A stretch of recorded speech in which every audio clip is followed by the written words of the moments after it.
souverain. La Côte d'Ivoire est un pays indépendant. Certes, on a été colonisé par la France. Et pourquoi?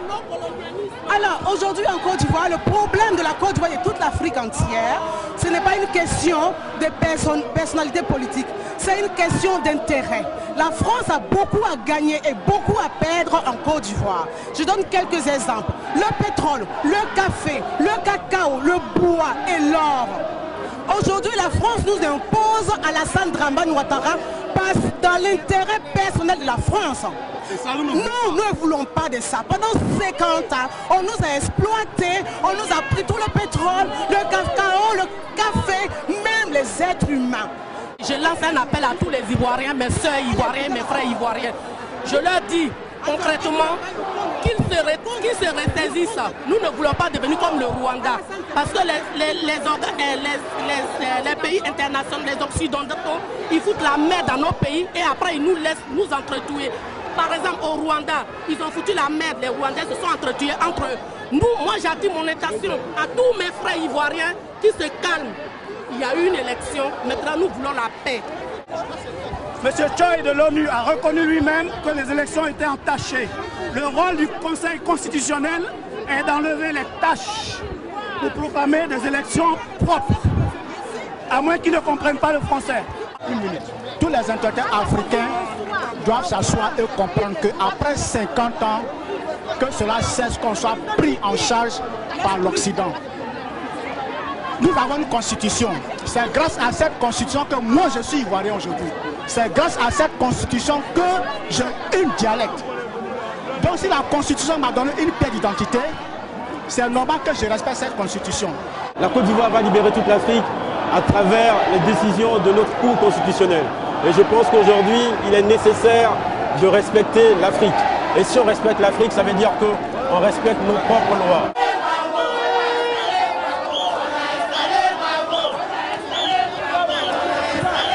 Je suis contre ces gens qui disent que oui, parce que nous sommes artistes, nous ne devons pas se mêler à la politique. Mais aujourd'hui, je dis non, parce que nous sommes des citoyennes.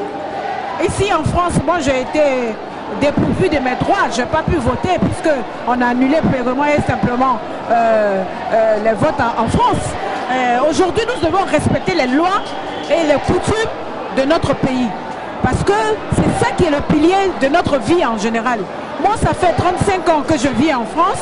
Je respecte les lois de ce pays. Et je pense que même quand quelqu'un vient chez moi après 22 heures faire du bruit, je suis à même d'aller à la police pour défendre mes droits. Donc aujourd'hui, la CIE n'est là que pour donner des résultats provisoires. On dit bien provisoires. Et la Constitution, à le dernier mot, doit valider si les requêtes des uns et des autres sont ou non prises en compte. Et c'est ce qui s'est passé en Côte d'Ivoire. Il faut que les gens arrêtent toujours de stigmatiser le président Laurent Gbagbo. Voilà, nous savons qui sont les grands-parents et les parents de la rébellion en Côte d'Ivoire. Les grands-parents, c'est bien sûr la France et la France de Sarkozy. Et le père de la rébellion en Côte d'Ivoire, c'est Ouattara. Donc si M. Sarkozy n'est pas content de l'élection de M. Gbagbo en Côte d'Ivoire, nous demandons simplement à la France et à Sarkozy d'aller chercher M. Ouattara et qu'il le nomme président en France, tout simplement. C'est aussi simple que ça. Voilà, merci. Aujourd'hui, j'entends M. Sarkozy qui dit qu'il donne 24 heures à président Gbagbo de quitter au pouvoir. Vraiment, c'est pas comme ça en fait. Il faut réunir les deux partisans pour dialoguer, pour qu'ils trouvent un intérêt d'entendre, pour que notre pays puisse avancer. Alors s'il vous plaît, je vous en supplie, n'essayez pas d'envoyer la guerre dans notre pays.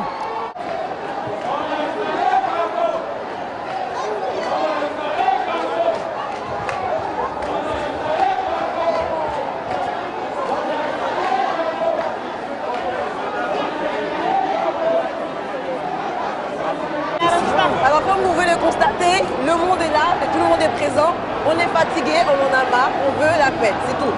On n'a pas besoin qu'un pays français vienne maintenant nous dire ce qu'on doit faire. Il y a un conseil constitutionnel en France, on le respecte, donc le nôtre aussi on doit le respecter, on est fatigué. Nous la jeunesse, on n'était pas concernés des gens de politique, maintenant on en a marre. On veut maintenant, on veut la paix, c'est tout. Je voudrais dire à la France que non seulement ils ne connaissent pas l'homme, mais ils ne connaissent pas l'Afrique. Politiquement, il est avancé, très avancé.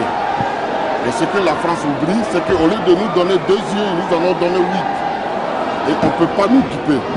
Donc ils nous laissent tranquilles. On est dans un pays de droit, on est devant leur conseil constitutionnel qui a proclamé notre président de la République. Et il nie les évidences à partir d'aujourd'hui qu'ils comprennent qu'on est là. Et que l'Afrique ne se laissera pas duper par la France. Un président qui n'est pas pour la France est automatiquement enlevé par coup d'État. France 2 même nous a montré l'émission. On en a marre. Ouais. Dites à Sarkozy de tenir ses paroles.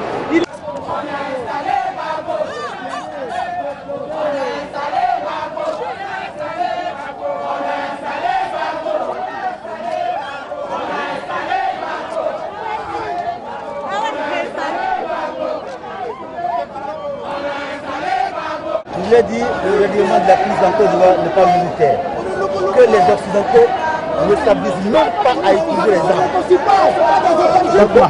Parce que dès lors qu'on tue Gbagbo, on tuera. Parce que vous sentez qu'il est en danger. Voilà, moi je pense que Gbagbo il est en danger. Il est en danger. D'accord. Il ne faut pas que les gens s'abusent à tuer le président, à enlever le président avec la force. Le règlement de la crise, il est avec le dialogue. C'est pas dialogue. Voilà. Les résultats définitifs ont été donnés par la Constitution et la Constitution ivoirienne, c'est ça que nous respectons. Nous voulons que la France respecte la Constitution ivoirienne. Laurent Gbagbo a été le seul homme politique en Côte d'Ivoire à instaurer la démocratie. Le seul homme politique en Côte d'Ivoire qui a accepté de faire un face-à-face avec un autre candidat de notre parti politique.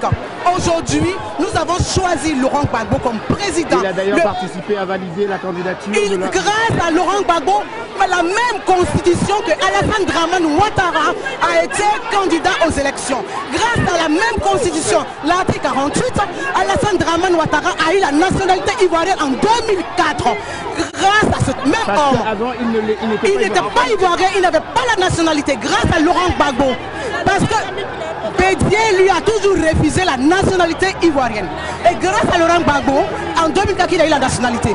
Aujourd'hui, quand on voit la France et on voit Nicolas Sarkozy en tant qu'homme de droit, il a été avocat, en tant qu'homme de droit, à bafouer la constitution ivoirienne, c'est un mépris pour tous les Africains et c'est un mépris pour l'Afrique tout entière. Aujourd'hui, le combat, ce n'est pas le combat de la Côte d'Ivoire, c'est le combat de tout le continent africain.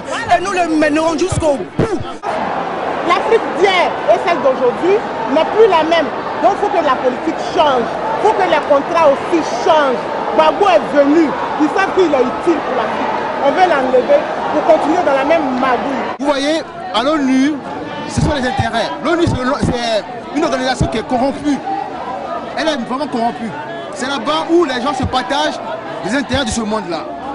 Et on a la preuve que l'ONU veut se substituer à nos lois fondamentales. Pourquoi? Parce que c'est nos richesses qu'elle convoite. Donc, il ne faut pas avoir peur. Toutes les déclarations que certains font n'auront pas force de loi. Aujourd'hui, c'est une grande histoire pour tout notre pays. C'est une grande histoire qui tourne. C'est l'officialisation de notre indépendance. On est fatigué, on a été élevé pour réfléchir, penser et décider qui était notre président de la République.